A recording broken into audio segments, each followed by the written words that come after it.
Urte zituela, endekapenezko gaixotasun bat pairatzen zuen azken urteetan, esklerosia. Idazleak obra oparoa utzi du euskal literaturan, narratiban, poesian eta haur eta gazte literaturan. Literaturari heldu zion Irigoienek 70ko hamarkada erdialdean. Geroztik, Oiarraren promesa, Babilonia, Lur bat haratago eta beste 11 eleberriren zenbait poema liburu eta haur eta gazte literaturako liburuak ere egin zituen.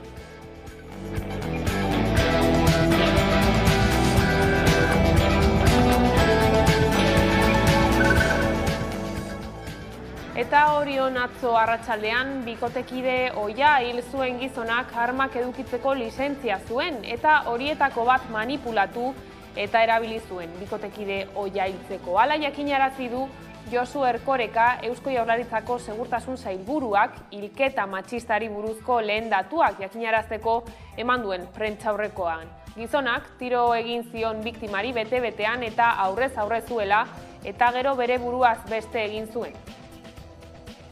Gizonak arma hori, aldez aurretik manipulatuta zegoen arma hori eraman zuen lekura, biltokira, eta lehenago emakumea hil zuen, bete-betean, aurrez aurre eman zionen tiro batekin, eta gero bere buruaz beste egin zuen, bere buruari tiro emanez. Itxura guztien arabera eta hasierako lekukoek hori adierazten zuten, egindako estandak itxura ematen zuen beste artefakto bat izan zitekeela. LGTBI kolektiboaren kontrako 16 gertaera jaso dituzte Araban ikusguneren 2022ko txostenean. Horietako 10 homofoboak izan dira, 5 transfoboak eta 1 LGTBI foboa. LGTBI fobiaren aurkako Gasteizko behatokiak nabarmendu du transek jasan dituztela eraso homofoboetako batzuk. Zehaztu dutenez, batzuetan sexu orientazioaren eta genero identitatearen arteko aldea ez dute parekatzen, erasotzen edo diskriminatzen dutenek. Lumagorri elkarteak eta Gasteizko udalak lankidetzan egin dute txostena eta atzo aurkeztu zuten. Gaurkoa, LGTBI fobiaren aurkako eguna da eta horren karietara iritsi dira aipatu datuak.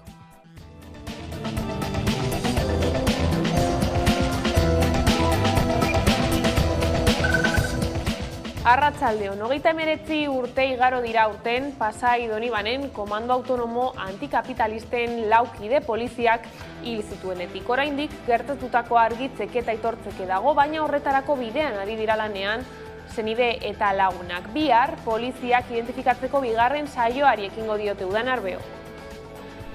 Komando autonometako 4 kideen hilketekin zerikusia izan dezaketen poliziak identifikatzeko saioari berrekingo diote bihar hemen Donostiako epaitegietan. 7 dira hain justu Joseba Merino Sarraskitik bizirik irtentzen lekukoak aurrez ezagutu zituen poliziak material grafikoan eta martxoaren 28an 3 polizia identifikatzeko saioari ekin zion, baina ez zuen inor 100% ezagutzeko edo eta identifikatzeko aukerarik izan. Bihar esan bezala beste identifikazio saio bati ekingo dio eta bertan 3 polizia identifikatzeko aukera izango du. Bien bitartean senidek eta lagunek hemen epaitegiaren atarian elkarretaratzea egingo dute Pasaiako sarraskia ikertu eta argitu lelopean. Entzun dezagun eta gogora dezagun sarraskiko biktimen senideek aldarrikatzen dutena.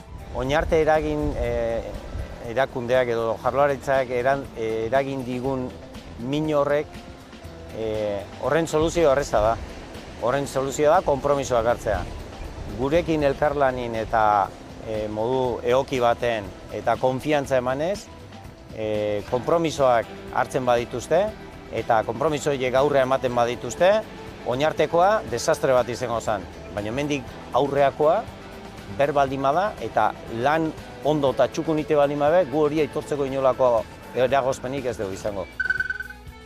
Eta hauteskunde kanpainari dagokionez EH Bilduko 7 hautagaik uko egin diote zinegotzi kargua hartzeari. Izan ere, Covidek salatu dituen 44 hautagaien artean odol delituak egozten dizkiete horietako 7. EH Bilduk erabakia txalotu du. Bestetik, gaur jakin da Auzitegi Nazionaleko fiskaltzak Covidek jarritako salaketa artxibatu duela. Hona hemen, Maialen Iriarte Gipuzkoako Aldungaiak Naiz irratian emandako adierazpena.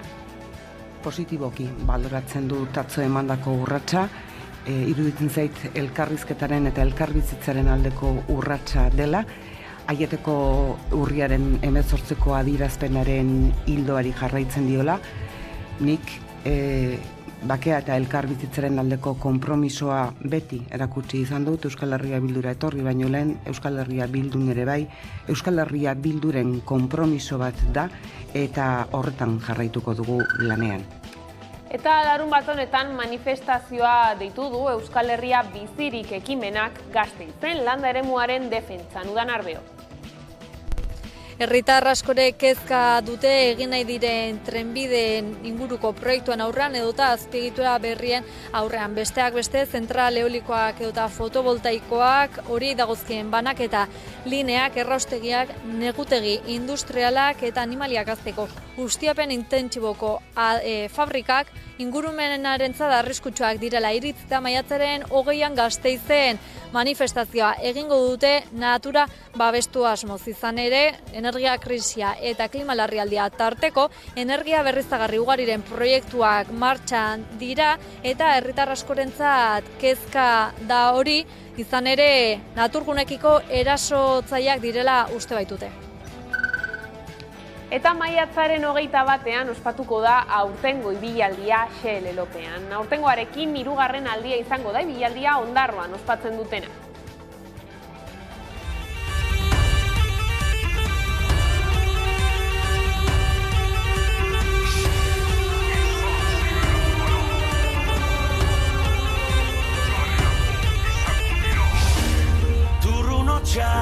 Portuan herria esnatu da itxasaizeak dakarren sekretua zainetan kresala eta mingainean olatua ematen jarraitzeko gure kantua Zubizarretik dator marea gora kanpandorreraino dena bustiko da eskutik hartu eta ez da pausiko zubize geura eustan da benerrize eskutik hartu eta ez da pausiko zubize geura eustan da benerrize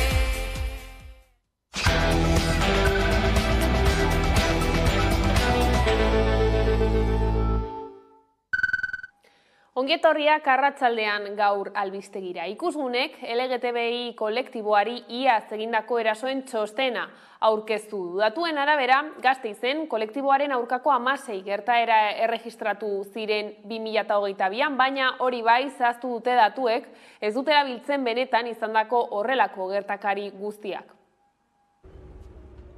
Ikusgune Gasteizko LGTBI fobiaren aurkako behatokiak eta Gasteizko udalak 2022an eraso eta gertakarien txostena aurkeztu dute. 2022ko LGTBI fobiaren egoera Gasteizen txostenak Gasteizen kolektiboaren aurka izandako jarrerak aztertzen ditu. Guztira 16 gertaera izan ziren, salaketak telefonoz zein posta elektronikoz egin ziren eta aurrez aurre ere jaso zituzten urtean zehar. 2021 urtearekin alderatuta, erregistratutako kasuak ia erdira jaitsi dira. Gehienak Gasteizen eman ziren, 12 hain zuzen ere, 2 Gorbeialdean, 1 Lautadan eta beste bat kuadrilla batean. Aipatzekoa da, gertakari bat 4 aldiz errepikatu zela leku berean, pertsona beraren kontra eta erasotzaile berdintzuekin. Hala ere, 4 aldiz zenbatu beharrean, gertakari bakarra erregistratu du ikusgunek. 16 gertakarietatik 10 osagai homofobikoa dute, beste 5 osagai transfobikoa eta beste batek LGTBI fobikoa. Lehen aldiz bereizita aztertu dute gorroto diskurtsoa eta irania, eta izan dira gehien jasotako gertakari motak. Lekuari dagokionez, kasuetako 143 espazio publikoan izan dira. Azkenik ikusgunek balioan jarri du mugimendu feministak egindako lana Gasteizko jaietan. Nafarroan aldiz, Katalingunek mobilizazioak deitu ditu kolektiboa ikusgarri bihurtzeko eta gizartean onartuak izan daitezen. Zer? Baina zu zertzara? Harremaneko gizona ala emakumea? Biak gustatzen zaizkizu? Baina bat pertzea baino gehi gustatuko zaizu. Hori bizioa da. Nik lagun gehi piloa dut. Zer duzu hor behian? Umek, ama eta aita, biak behar dituzte. Egitan horren bertzeluma behar alduzu? Kamioilari, mari mutil. Amaika, eta amaika hitz itxusi. Amaika epai, soilik zure gixakoa ez den persona batendako. Horrexegatik, maiatzak 17an LGTBIQ+ kolektiboarekiko fobiaren aurkako egun internazionala da. Eta Euskal Herriko hainbat tokietan mobilizazioak, hitzaldiak, solasaldiak, antzerkiak, kontzertuak, zein tailerrak izanen dira. Kolektiboa ikusgarri bihurtu eta errespetua lantzeko. Nafar gobernuak babesa eman dio egunari. El Gobierno de Navarra se suma a la reivindicación de esta efeméride y condena de manera rotunda cualquier forma de discriminación y violencia por motivos de orientación sexual, identidad o expresión de género. Y asimismo manifestamos nuestra solidaridad y apoyo a todas las personas LGTBI+ que hayan sufrido o sufran discriminación o violencia. Baina bertze kolektiboak ez dauden Nafar gobernuarekin eta Nabirekin guztiz ados. Izan ere, Katalingorri kolektiboaren ustez, gauza bat erran eta bertze bat egiten dutelako. Katalingune zerbitzuari aspaldi murriztu zitzaion diru partida PSOEren gobernuaren eskutik. Horregatik, gaur Iruñeko arratseko manian, gobernuaren eta Nabiren bi aldekotasuna salatuko dute. Gauza bat erran eta bertze bat egiten dutelako. Azken aldian hizkuntza eskubideak zeresana izan du Bizkaian, tartean Erandion herriko udaltzain baten hizkuntza eskakizuna atzera bota du epaiak eta horrek hizkuntza politikak ea zalantzan jartzen dituen galdetu diegu hautagaiei. Era berean, Bizkaiko euskararen egoera hizpide izan dugu. Bueno, badoa. Nik uste dut, egun hauetan ezagutuko dugu euskararen inkesta soziolinguistikoa eta, azken hamarkadetan egon den jausia nabaria da. Gero eta hiztun gehiago ditugu, belaunaldi berriek gero eta euskara gehiago itxegiten dute, baina guk uste dugu bide horretan aurrera egitea oso ona dela, baina gizarte anitz baten errealitateari uko egin barik, eta Bizkaia gero eta nintxagoa da, gero eta entorkin gehiago ditugu, eta bi errealitateak batzea eta oreka izatea guretzat, eta bi errealitateak elkar bizitzea guretzat oso garrantzitsua da.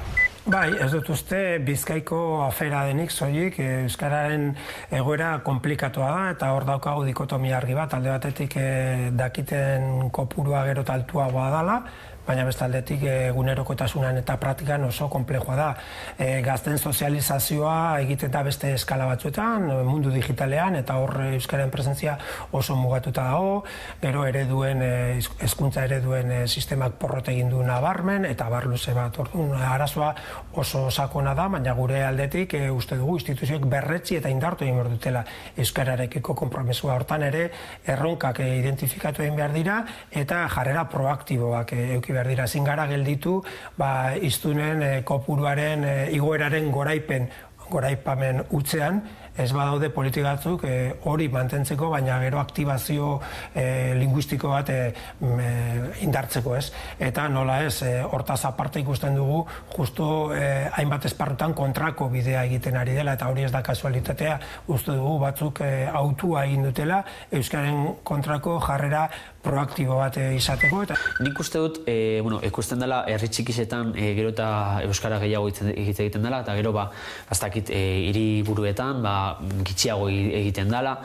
Nik uste dut euskara bermatu behar dugula eta sustatu behar dugula gure hizkuntza delako, gure identitatea osatzen duelako, gure identitatearen alde bat delako, eta horretarako uste dugu euskaltegi publikoak abian jarri behar ditugula eta euskara ikastea ez duela koste bat edo gasto gehiago bat izan familiantzat edo jendearentzat. Horregatik uste dugu euskara ikastea doakoa izan behar da. Eta gai aldatuta nekazariek eta abeltzainek ur faltaren arazoak pairatzen dituzte. Horregatik, Eusko Jaurlaritzak nekazaritza eta klima aldaketaren maila deitu du. Udan Arbeo.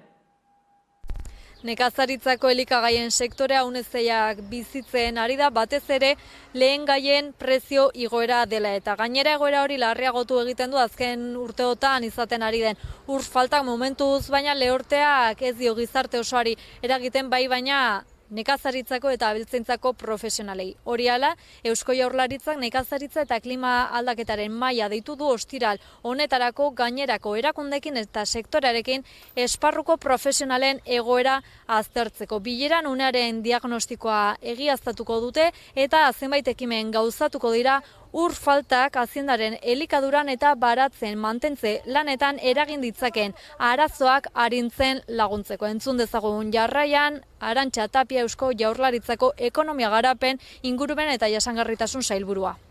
Datorren ostiralean sortuko dugu maila, nolabait nekazaritza eta aldaketa klimatikoa uztartzen dituztenak eta aztertuko ditugu ze neurri, ze egoera landuko dan eta ze gutxi gora bera ze aurreikuspen egiten dan udara hontara begira eta nola landuko dugun guzti hau.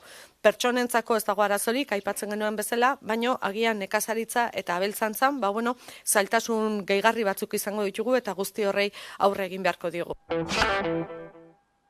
Osakidetzako langileek greba dute bihar eta ostiralean, Nela, LAB, SATSE, Comisiones Obreras, UGT eta SM sindikatuek deituta ikus dezagun. Osakidetzako langileek greba egingo dute ostegunean eta ostiralean, Nela, LAB, SATSE, Comisiones Obreras, UGT eta SM sindikatuek deituta. Araba, Bizkaia eta Gipuzkoako osasun sistema publikoko beharginek protesta egingo dute beraz, Osakidetzaren desegitea salatzeko eta langileentzako baldintza duinak aldarrikatzeko. Izan ere, sindikatuek ohartarazi dutenez, osasun sistema publikoaren arazoak egiturazkoak dira, eta horregatik konponbideak exigituko dizkiote Jaurlaritzari lan ustetan. Bien bitartean, Gotzone Sagardui osasun sailburuak adierazi duenez, ez dago grebarako arrazoirik. Sindikatuek haien estrategian greba deitu dute pasan urtean egin izan zuten bezala, baina gure asmoa litzateke greba horrek eraginik eta gutxiena izatea. Sindikatuek baina esandako horiek ukatzen dituzte eta lehen arretan inbertsio handiagoa eskatzen dute. Horrez gain, langileen tratutzar sistematikoare behin baino gehiagotan salatu dute. Osasun publikoan egoera gero eta prekariagoa dela diote, eta horrek arreta prekarizatzea ondorio gisa duela. Era berean, behin-behinekotasuna arazo bihurtu da Osakidetzan.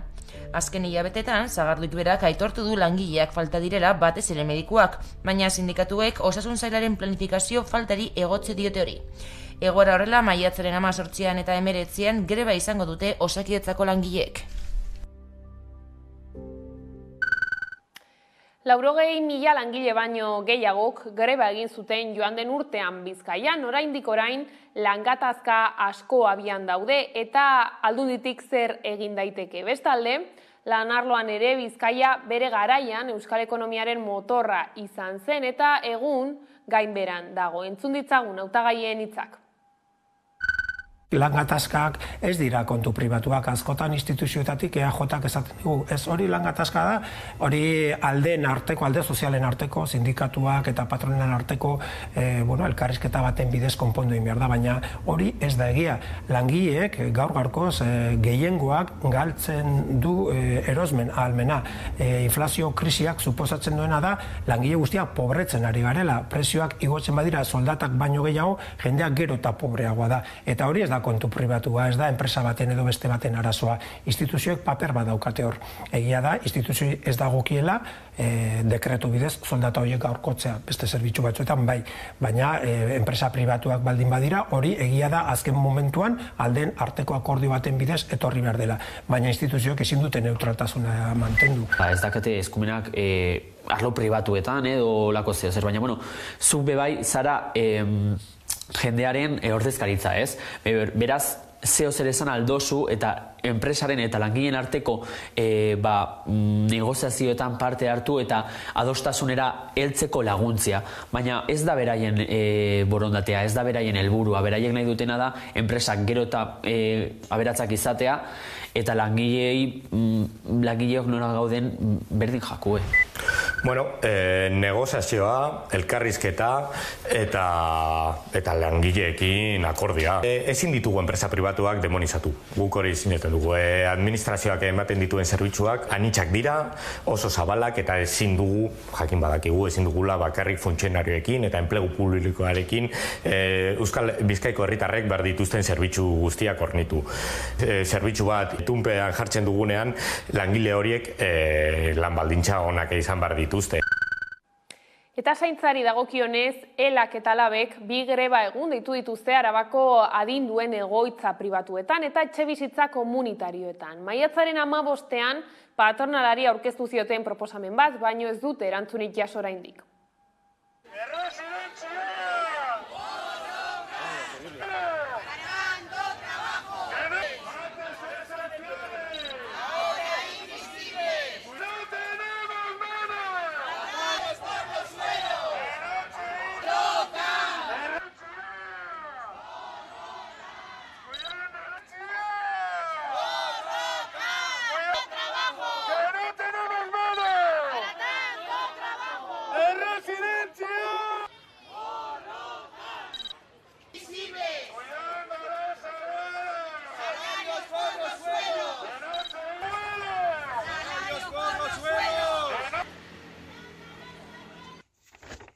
Elak eta labek, sektore feminizatu honetako langileak eskertzeko eta baloratzeko premia aldarrikatzen dugu beste behin.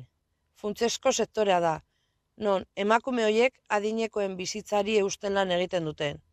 Behingoz, zaintza sektore honen lana egiteko baldintzak behar bezala arautzea eskatzen dugu. Egoitza pribatuen eta hirugarren adinekoen etxebizitza komunitarion sektoreko langileek betetzen duten funtsezko funtzioa duintzeko.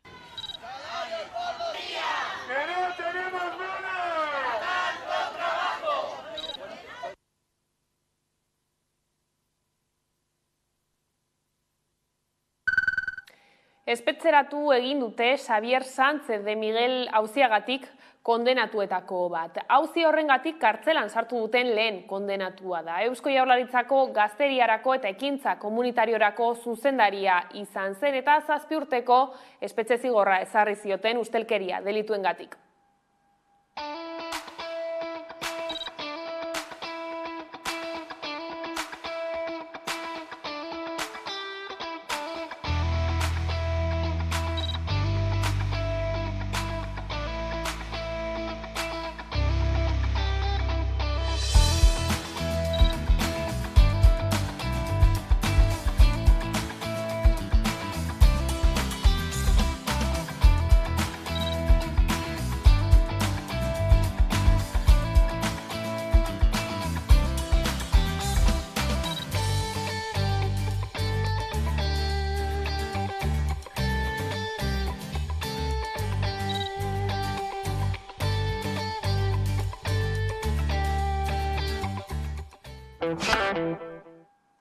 Gasteizko Hegoalde Gizartetxeak 25. urteurrena ospatuko du, maiatzaren 15-etik 20-ra. Urteurrena ospatzeko jarduera programa oso bat prestatu da auzoko hainbat guneetan.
Korrikan parte hartzeak efektu psikologiko positiboak dituela egiaztatu dute EHUn. Gizarte psikologiako kultura, kognizio eta emozioa ikertzaile taldeak egiaztatu du ekimena positiboa dela gizarte ongizatean eta ahalduntze kolektiboan.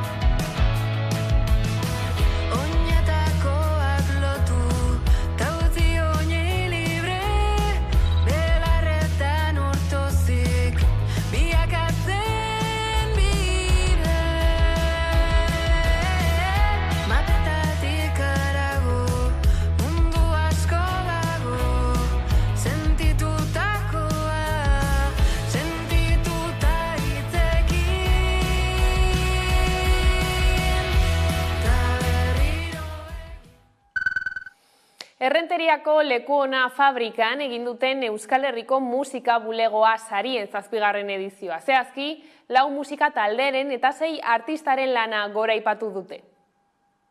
Arratsaldeon. Arratsaldeon guztioi eta ongi etorri, berotasun honetara. Itsasoa da bide bakarra, diskogaitik saritu gura dugu, ba? Inez Osinaga!